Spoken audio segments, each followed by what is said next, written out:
우찌무라 간조라는 그런 사람이 있었습니다. 이분이 어떤 분이냐면 우리나라가 옛날 그 일제 침략으로 인해서 고통당할 때 그때 당시 일본 제국주의에 맞선 일본의 양심이었어요. 그래서 그 당시에 이제 우리나라 독립운동가죠. 함석헌, 김규신 선생의 스승으로, 영적인 스승으로도 그렇게 활동했었던 그런 분인데, 이분이 뭐 처음부터 그렇게 그런 사역에 힘썼던 분은 아니에요. 그런데 이제 어떤 일이 있게 됐냐면, 이분이 29살에 그 당시 도쿄의 제1고등중학교에 이 교편을 잡게 됐습니다.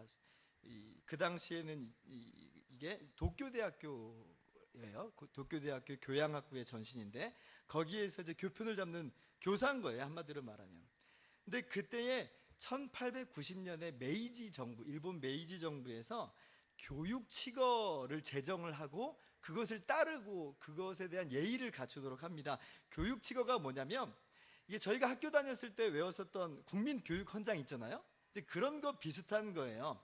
그런데 문제는 뭐냐면, 그것이 그 메이지 일왕의 이름으로 공포되어 가지고 천황제 국가 지배 이데올로기의 핵심으로 기능하는 거예요. 그래서 이 메이지 정부가 모든 국민들에게 그 교육치거에 대한 예의와 복종을 강조합니다. 그렇게 해서 절대적 천황상을 창출하는 거죠. 그래서 어떻게 보면 세뇌를 시키는 거예요.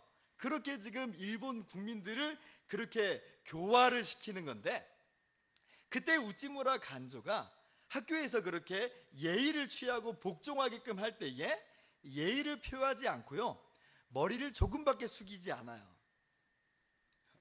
아마도 뭐 머리를 좀 깊게 숙이는 그런 상황이었나 보죠. 그런데 조금밖에 숙이지 않는 거예요. 왜냐하면 우찌무라 간조는 기독교인이었거든요.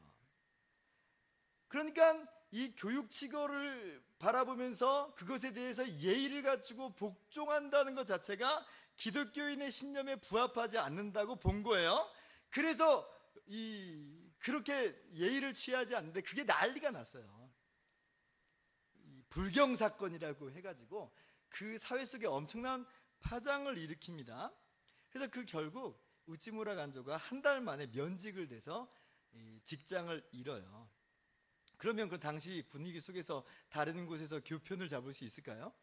그럴 수가 없어요. 직장을 구할 수가 없는 거예요. 그래서 그때부터 우찌무라 간조가 직장을 구하지 못하고 이제 잡지를 발간하는 일을 해요. 성서연구 이런 잡지를 발간하고, 그리고 그때부터 자기 집 6평짜리 방에서 청년들에게 성경을 가르치는 일에 몰두합니다. 일본이 성경 위에 세워져야 된다. 이제 그러면서 성경 연구에, 성경 공부에 힘을 기울여요. 그리고 당시 일제가 제국주의 모습을 취하면서 다른 나라들을 침략하잖아요. 뭐 청일 전쟁, 러일 전쟁, 그리고 우리나라의 국권도 강탈하는 일을 하게 되는데, 그때에 이제 반전 운동, 평화 운동을 펼칩니다. 그 당시 일본이 얼마나 잘 나갔던 시절이에요. 막 국민들이 열화와 같이 지지하면서 그렇게 뜨겁게 나라를 성원하고 있는데, 그런 분위기에 아랑곳하지 않고 우찌무라 간조는 반전, 평화운동을 펼칩니다. 뭐라고 말했냐면, 일본이 아세아 평화에 기여해야 나라의 장래가 있다. 지금처럼 서구 제국주의 흉내를 내어 이웃 나라들에 대한 침략 전쟁을 계속한다면 하나님께서 일본 하늘에 불벼락을 떨어뜨릴 것이다. 이렇게 얘기했어요. 대단한 용기죠. 지금 사람들이 막 와, 나 잘한다 잘한다 하고 있는데 잘못하는 거야 라고 이야기하면서 도리어 불벼락 맞을 일이라고 이렇게 지금 얘기하는 거예요. 그러니까 주변 사람들이 좋아했겠어요? 안 좋아요, 안 좋아요. 얼마나 핍박을 하고 지탄을 받았는지 몰라요. 불벼락 맞을 거라고. 그래서 동족들이 그를 비국민이라고 이렇게 매도합니다. 너는 일본 사람이 아니야 라는 거죠. 우리말로 하면 너는 매국노야 그런 거예요. 얼마나 수치스러운 이야기예요. 그렇게 핍박하고 그렇게 우찌무라 간조를 비난하는 거예요. 자, 그러면 그러한 그 자기 동족들, 민족에 대해서 우찌무라 간조는 같이 맞대응하면서 비난하고 고소하고 자기 민족에 대해서 증오심을 가지고 살았는가? 그렇지 않아요. 우찌무라 간조의 유명한 이야기가 있어요. 이런 말을 했어요. 나는 두 개의 제의를 사랑한다. 하나는 지저스의 제이이고 다른 하나는 재팬의 제이이다. 내가 예수를 더 좋아하는지 일본을 더 좋아하는지는 모르겠다. 나는 예수 때문에 동포들에게서 미움을 받는다. 그리고 국수주의적으로 일본을 감싼다고 해서 외국 선교사들에게 미움을 받는다. 그러나 문제될 것은 없다. 모든 친구를 잃을 수는 있지만 예수와 일본을 이룰 수는 없다. 굶주린다 해도, 죽음이 찾아온다고 해도 예수와 일본을 부인할 수 없다. 이렇게 이야기해요. 예수님을 사랑하고 나라를 사랑한다는 거예요. 나라 사랑한다는 거예요. 여러분, 우리는 분명 예수님의 사람들입니다. 우리의 시민권은 하늘에 있어요. 본질적으로 우리는 하나님의 백성이고 우리 주님만이 우리의 진정한 왕이 되세요. 그런데 또 한편 우리는 대한민국 국민이라는 육체적인 정체성도 아울러 가지고 있어요. 하나님께서 우리로 하여금 이 나라에 태어나게 하신 거예요. 이 말이 무슨 말이냐면, 우리가 하늘나라를 사랑하고 하나님 나라에 헌신하고 충성하고 봉사하는 것이 마땅한 것처럼, 동시에 대한민국 국민으로서 애정을 가지고 이 민족에 대한 의무와 책임을 소홀히 하지 말아야 된다는 것을 아울러서 이야기하고 있는 거예요. 오늘 우리는 바울의 모습을 보면서 사도 바울 역시 동족인 이스라엘 사람들을 얼마나 끔찍하게 사랑하는지를 우리가 말씀을 통해서 잘 살펴볼 수가 있어요. 로마서 9장부터 한번 볼까요? 로마서 9장 1절부터 3절에 보면 이렇게 이야기하고 있어요. 나에게 큰 근심이 있는 것과 마음에 그치지 않는 고통이 있는 것을 내 양심이 성령 안에서 나와 더불어 증언하노니, 3절 같이요. 나의 형제 곧 고륙의 친척을 위하여 내 자신이 저주를 받아 그리스도에게서 끊어질지라도 원하는 바로라. 그렇게 이야기해요. 지금 바울이 뭐라고 말해요? 큰 근심이 있대요. 마음의 고통이 있답니다. 그 마음의 고통이 그치지 않는데요. 그게 뭐예요? 동족에 대한 아픔이에요. 동족인 이스라엘 사람들이 예수님을 믿지 않는 거예요. 그게 마음의 고통이 돼요. 민족을 사랑하는데, 나라를 사랑하는데 지금 그 민족이 예수님 없이 살아가고 있더라. 거기에 대해서 너무나 가슴 아파해요. 심지어 유대인들, 이스라엘 사람들 예수님을 믿지 않죠. 그리고 믿지 않는 것을 넘어서서 가는 곳마다 복음을 반대하고 교회를 앞장서서 핍박을 해요. 바울 자신도 복음을 증거할 때에 유대인들에게 얼마나 핍박을 당했나 몰라요. 어떤 때에는 돌 맞아서 죽을 뻔한 일이 있기도 했어요. 심지어 예루살렘에서는 하도 두들겨 맞아가지고 유대인들에게, 동족들에게 로마 군인들이 출동해가지고 이게 들어나가는 거예요. 들것에 마치 실려 나가듯이 그렇게 실려 나가야만 하는 그런 핍박과 박해를 당합니다. 자, 이 정도면 바울이 아무리 동족이라도 일을 좀 부득부득 갈 수 있지 않겠어요? 이 민족이 내게 해준 게 뭐가 있어? 이 민족 나한테 이렇게 했으니 나도 똑같이 보응하고 보복하겠다. 어차피 뭐 천국 가면 이 민족이든 저 민족이든 없어질 구분인데 못하러 그렇게 내가 이 민족에 대해서 아둥바둥하면서 붙잡고 살겠나? 그냥 놔버릴 수 있는 그런 마음이 있지 않았겠어요? 우리도 그렇잖아요. 우리 사회 속에서 이놈의 나라, 이놈의 사회가 나한테 해준 게 뭐가 있어? 하면서 반감을 가진 사람들이 더러 있어요. 바울도 그런 마음을 가질 법한데 유대인들의 반대와 고속 때문에 로마 법정에 가는 그런 일을 겪을 때에도 바울은 그렇게 하지 않아요. 사도행전 28장 18절 보니까 로마에는 나를 신문하여 죽일 제목이 없으므로 석방하려 하였으나 유대인들이 반대하기로 내가 마지못하여 가이사에게 상소하며 내 민족을 고발하는 것이 아니다. 그렇게 얘기해요. 즉, 이 바울의 마음속에서는 동족에 대한 미움, 증오, 반감 그런 것들이 자리 잡는 게 아니었어요. 이스라엘이라는 민족이 그 마음 가운데 단 한순간도 떠나지 않았던 거예요. 그들이 반대하고 핍박하고 심지어 자기를 죽이려 하고 고소한다 할지라도 민족을 향한 애정을 거두어들이지 않았더라. 이것이 오늘 성경의 이야기예요. 도리어 자기 민족이, 그 사랑하는 민족이 예수님을 믿지 않아 구원받지 못하는 것에 대한 이 그치지 않는 고통과 근심을 가지고 사랑한다. 이렇게 이야기를 해요. 그 마음이 얼마나 컸던지, 차라리 내가 저주를 받아 그리스도에게서 끊어지고 도리어 이스라엘이 구원받았으면 좋겠다, 진심으로 그렇게 이야기하는 거죠. 로마서 10장 1절이 또 그렇게 이야기해요. 형제들아, 내 마음에 원하는 바와 하나님께 구하는 바는 이스라엘을 위함이니 곧 그들로 구원을 받게 함이라. 9장에도 이야기하죠. 10장에도 이야기해요. 오늘 본문 11장 말씀도 같은 맥락에서 이야기하고 있는 거예요. 13절 14절 보세요. 내가 이방인이 너희에게 말하노라. 내가 이방인의 사도인 만큼 내 직분을 영광스럽게 여기노니, 14절 같이요, 이는 혹 내 고륙을 아무쪼록 시기하게 하여 그들 중에서 얼마를 구원하려 함이라. 하나님께서 바울을 부르셔서 이방인들에게 복음을 전하도록 하셨습니다. 그래서 바울은 그러한 사명을 받아들고 이방인 전도에 정말 사력을 다하면서 복음을 진 거예요. 그런데 그 와중에도 바울의 마음 가운데 숨겨있는 기대가 있어요. 그게 뭐냐면, 이방인들의 복음화를 통해서 동족인 이스라엘이 자극을 받아서 각성하게 되기를, 그렇게 주님께 돌아오기를 기대하고 있는 거예요. 그것이 14절의 의미예요. 그래서 어떤 분은 이렇게까지 썼더라고요.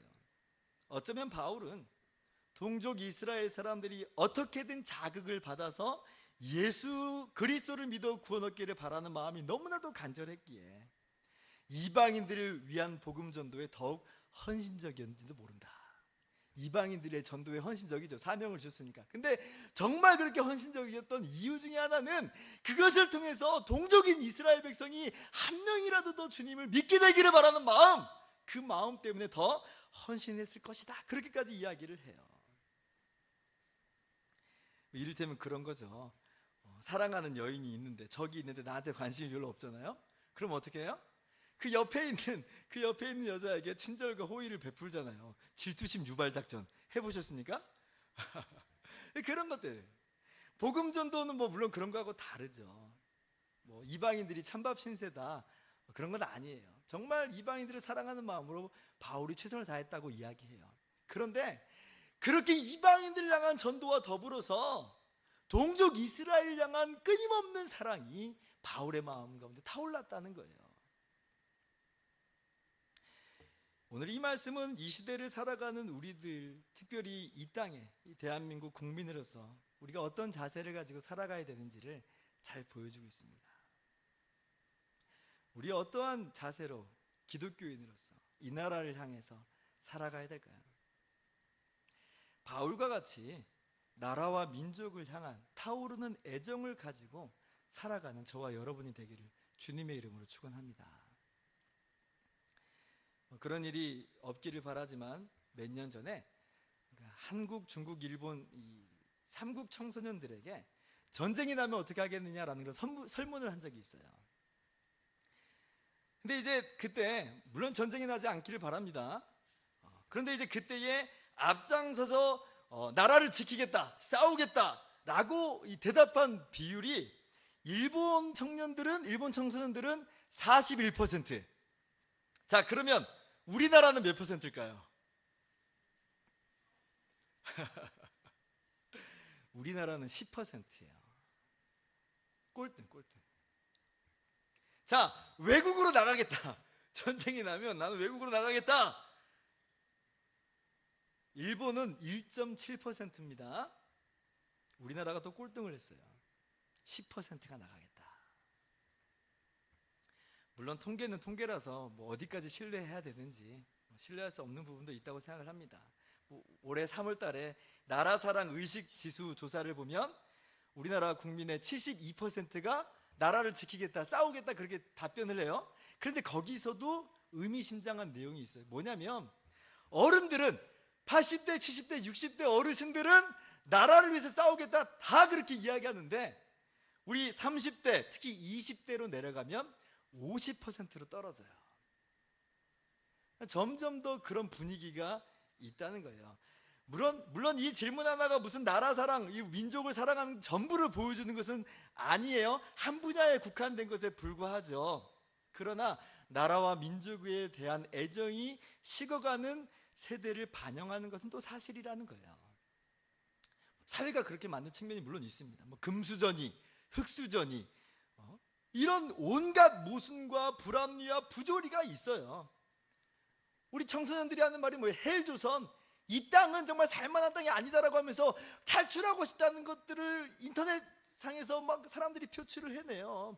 돈 있고 빽 있는 사람들이 인정받고 그런 사람들만 대접받고 그런 것처럼 보이니까, 힘없는 사람들은 억눌리는 것처럼만 보이니까 이 시대가, 이 사회가 그렇게 만든 측면이 분명하게 있습니다. 도무지 나라 사랑할 수 있는 이유를 못 찾는 거죠. 그러나 여러분, 비록 나라가, 민족이 그렇게 부족한 점이 있고 이 시대가, 사회가 모순과 불합리로 가득 차 있다 할지라도 우리 신앙의 선배들은 그럴 때에도, 그 어두운 시대 속에서도 나라와 민족을 향한 애정의 마음을 가지고 수고를 마다하지 않아요. 여러분, 일제시대에 3.1 운동이 벌어집니다. 그 당시에 기독교인의 비율은 2%가 채 안 됐다고 그래요. 그런데 민족 대표 33인 중에서 16명이 기독교인이에요. 16명. 당시에 투옥된 사람들의 40%가 기독교인이에요. 기독교가 어떠한 종교인지, 무엇을 이야기하고 있는지를 잘 보여주고 있는 거예요. 여러분이 잘 알고 있는 유관순, 기독교인이에요. 안창호, 조만식, 이승훈, 김규식, 이동희, 이상재, 남궁옥, 서재필, 여훈영, 김구, 다 뭐 좀 들어봤죠? 다 아는 사람들일 거예요. 전부 기독교인들이에요. 이름만 들어도 알만한 쟁쟁한 독립투사들이 다 기독교적인 신앙과 가치관 하에서 그렇게 나라와 민족을 사랑하고 있는 거예요. 한평생 김구 선생님이 이런 말을 되뇌었다고 그래요. 독립된 조국 정부 청사에 유리창을 닦는 것이 내 소원이다, 그렇게 이야기했어요. 이것이 가볍게 볼 얘기는 아닙니다. 우리 민족은 한국교회의 수고와 한국교회의 헌신과 눈물 위에, 기도 위에 세워져 있는 거예요. 한경직 목사님이 아들에게 3가지 당부만은 빼놓지 않았다고 그래요. 첫째, 예수님을 사랑하라. 둘째, 이웃을 사랑하라. 셋째, 나라를 사랑하라. 그러면서 이 한경직 목사님의 아드님이 딱 한 번 한경직 목사님에게 회초리로 맞은 적이 있대요. 그때가 언제냐면 일제 시절에 집에서 일본어 쓰다가 걸렸을 때에 한경직 목사님한테 회초리를 맞았대요. 제가 오늘 여러분들에게 우리가 무슨 편협한 국수주의자가 되자 그런 말씀을 드리는 게 아니에요. 뭐 그럴 수 없어요. 그래서도 안 됩니다. 도리어 우리가 나라를 사랑하는 것은 기독교인의 마땅한 도리고요. 그리고 그렇게 사랑함으로 우리가 하나님의 나라를 이 땅 가운데 건설하자, 그런 의미예요. 우찌무라 간조의 묘비에 이런 글귀가 써 있습니다. 그가 평상시에 했던 말이에요. 나는 일본을 위해, 일본은 전 세계를 위해, 전 세계는 그리스도를 위해, 그리고 이 모든 것은 하나님을 위해. 이것이 우찌무라 간조의 묘비예요. 우리 식으로, 우리 한국 백성으로서, 국민으로서 말하면 이거예요. 나는 한국을 위해, 한국은 전 세계를 위해, 전 세계는 그리스도를 위해, 그리고 이 모든 것은 하나님을 위해. 그런 자세, 그런 자세. 우리가 어떤 자세로 살아가야 될 것인가? 기독교 따로, 나라 따로, 그렇게 딱 떨어지지 않아요. 분명히 우리가 본질은 하늘나라 백성이고 하나님 나라 살아가는 것이 우리의 궁극적인 목표고 우리의 삶의 목적이지만, 이 땅에 살아갈 때에 우리나라를 사랑하고 아끼고 가꾸는 것으로 그 모든 것을 이루어 간다는 것을 우리 모두는 기억해야 되는 것입니다. 자, 그렇다면 구체적으로 우리가 어떻게 우리 나라와 민족을 사랑할 수 있을까요? 첫 번째는 전도하는 거예요. 전도하는 거. 이 나라와 민족을 복음화하는 것이 정말 우리나라를 사랑하고 아끼는 길이에요. 바울이 이방인의 사도로 정말 가는 곳마다 이방인들을 주님께로 인도하려고 그렇게 애를 씁니다. 그런데 정말 재밌는 것은 바울이 가는 곳마다 이방인들에게 전도하기에 앞서서 누구에게 전도하기를 힘쓰냐면 유대인들에게 전도를 해요. 유대인의 회당에 들어가서 유대인들에게 복음을 전한 것으로 그렇게 주님께로 돌아오게 하려고 애를 써요. 유대인들이 그렇게 바울을 핍박하고 박해를 할지언정 지치지도 않고 정말 집요하게 어떻게 보면 그렇게 유대인들에게 복음을 전합니다. 왜요? 민족을 향한 애정과 사랑이 그 안에 있는 거예요. 예, 우리는 모든 나라, 모든 민족에게 복음을 전해야 됩니다. 땅끝까지 복음을 전해야 되고요. 이 밖에 나가 있는 선교사님들을 우리가 물심양면으로 도와주어야 됩니다. 근데 그것으로 그치지 않고 우리 스스로도 나라와 민족을 바라보면서 우리 주변에 있는 사람들을 주님께로 인도하는 것이 정말 나라를 사랑하는 길이라는 것을 여러분 기억하셨으면 좋겠어요. 두 번째로 우리가 어떻게 나라와 민족을 구체적으로 사랑할 수 있을까라고 할 때에 기도하는 삶, 기도하는 모습, 나라와 민족을 위해서 기도하는 것이 정말 우리 나라를 사랑하는 길이라는 것을 기억했으면 좋겠어요. 이건 역시 우리 기독교인들만 할 수 있는 이 특징적인 나라 사랑의 모습이죠. 다른 사람은 할 수가 없어요. 이스라엘 백성이 사사 시절에 하나님께 왕을 구하는 죄를 짓습니다. 그때의 사무엘이 뭐라고 말하냐면 이렇게 이야기해요. 나는 너희를 위하여 기도하기를 쉬는 죄를 여호와 앞에 결단코 범하지 아니하고 선하고 의로운 길을 너희에게 가르칠 것인지 그렇게 이야기해요. 이스라엘 백성이 수시로 범죄의 길을 달려갑니다. 근데 그때의 사무엘이 그렇게 말하는 거예요. 나는 이스라엘을 위해서 계속해서 끊임없이 기도하겠다. 모세 역시 마찬가지. 이스라엘 백성이 금송아지 우상을 만든 큰 죄악 앞에서 하나님께 범죄하였을 때에 그렇게 하나님께 나아가 기도하죠. 같이 한번 읽어볼까요? 시작. 그러나 이제 그들의 죄를 사하시옵소서. 그렇지 아니하시면 원하건대 주께서 기록하신 책에서 내 이름을 지워버려 주옵소서. 엄청난 기도예요. 엄청난 기도. 근데 오늘 말씀에 나타난 바울의 모습이기도 해요. 이스라엘 백성을 위해서라면 내 자신이 저주를 받아 그리스도에게서 끊어질지라도 원하는 바로다. 같은 이야기 아니에요? 기도가 필요해요. 저도 이렇게까지 기도할 자신은 없어요. 사실 내 자신이 끊어질지라도 원하는 바로다. 두려워서 그 말을 못하겠어요. 그러나 우리 마음 가운데에서 나라와 민족을 위한 그런 기도, 애정 어린 그런 우리의 기도가 필요하다. 왜요? 우리는 이 민족 중에서 살아계신 하나님께 나아갈 수 있는 유일한 사람들이에요. 누가 하나님께 나아갈 수 있겠어요? 우리 외에는 하나님 앞으로 나아가서 기도할 수가 없어요. 근데 우리는 하나님께 나아갈 수 있잖아요. 역사하시는 하나님, 모든 만물을 주관하시는 하나님 앞에 나갈 수가 있다고요. 그러므로 나라와 민족을 우리가 바라보면서 이 민족을 불쌍히 여겨달라고, 이 나라를 불쌍히 여겨달라고 기도해야죠. 남북 간에 위협이 있어요. 어떻게 해야 돼요? 하나님, 남북 간의 이 대치와 이 위협 속에서 이 민족을 불쌍히 여겨달라고 기도해야 되지 않겠어요? 퇴폐와 타락으로 달려가는 이 문화들이 있습니다. 엊그제도 퀴어 축제라고 해년마다 할 기세예요. 하나님, 이 민족을, 이 타락해져가는 이 문화를 주님 불쌍히 여겨달라고 기도해야죠. 온갖 부조리와 사회 모순으로 갈등하고 있는 이 사회, 무한 경쟁 속에서 내몰리고 있는 교육 현장을 바라보면서 하나님 불쌍히 여겨달라고 기도해야 되는 것이 우리들 기독교인들의 사명이에요. 주여, 이 나라를, 이 민족을 불쌍히 여겨달라고 기도하면서 나라 사랑을 실천하는 저와 여러분 되기를 바랍니다. 셋째로, 삶 가운데에 구체적으로 실천하는 것이 또 우리들의 마땅한 모습일 줄을 믿습니다. 그렇게 나라와 민족을 사랑하는 거예요. 불신자도 애국하자고, 애족하자고 그렇게 이야기하는 마당입니다. 하물며 우리 믿는 사람들은 그들보다 더 한층 높은 차원에서 애국과 애족을 이야기해야죠. 이것이 마땅한 모습이에요. 경제인들은 열심히 수고하는 것으로 애국 애족하는 거예요. 그렇게 해서 나라를 넉넉하고 풍요롭게 하고 서로 나누어주는 사회로 만들어가는 거예요. 정치인들은 공의롭고 조화로운 사회를 건설하는 데 앞장서는 것으로 나라를 사랑하는 거고요. 법률가들은 빈부에 치우치지 않고 공정하게 정의를 실현하는 것으로, 그렇게 앞장서는 것으로 억울한 사람들이 없도록 하는 것이 나라 사랑하는 거예요.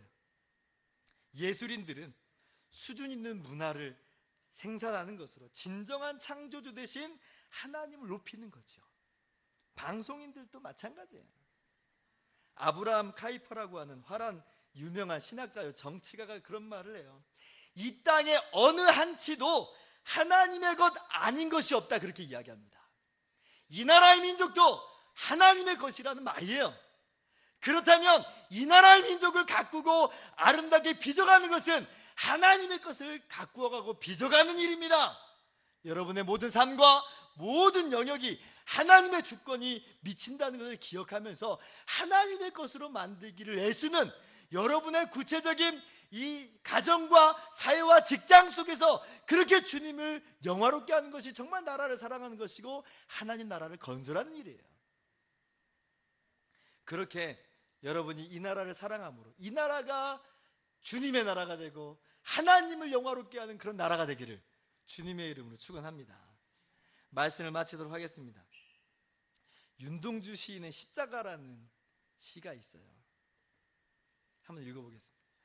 쫓아오던 햇빛인데 지금 교회당 꼭대기 십자가에 걸리었습니다. 첨탑이 저렇게도 높은데 어떻게 올라갈 수 있을까요? 종소리도 들려오지 않는데 휘파람이나 불며 서성거리다가 괴로웠던 사나이 행복한 예수 그리스도에게처럼 십자가가 허락된다면 모가지를 들이우고 꽃처럼 피어나는 피를 어두워가는 하늘 밑에 조용히 흘리겠습니다 하는 시예요. 윤동주 시인 일제강점기의 독립운동가이면서 해방 직전에 일제 감옥에서 순국하셨잖아요. 그런데 그 윤동주 시인도 역시 기독교인이에요. 그 역시 시인으로서 기독교적인 가치관으로 나라 사랑을 실천하는 겁니다. 6월은 호흡 보온의 달이라 그렇게 이야기해요. 먼저는 우리를 구원하신 하나님을, 우리 구주 예수 그리스도를 정말 뜨겁게 사랑하는 것이 마땅해요. 그리고 그러한 모습으로 우리의 조국과 민족을 사랑하는 것이 우리들의 마땅한 모습입니다. 나라 사랑은 우리 모든 기독교인들이 마땅히 갖추어야 될 덕목인 줄을 알고 이 시대와 사회에 빛과 소금이 되는 저와 여러분 모두가 되기를 주님의 이름으로 축원합니다. 기도하겠습니다.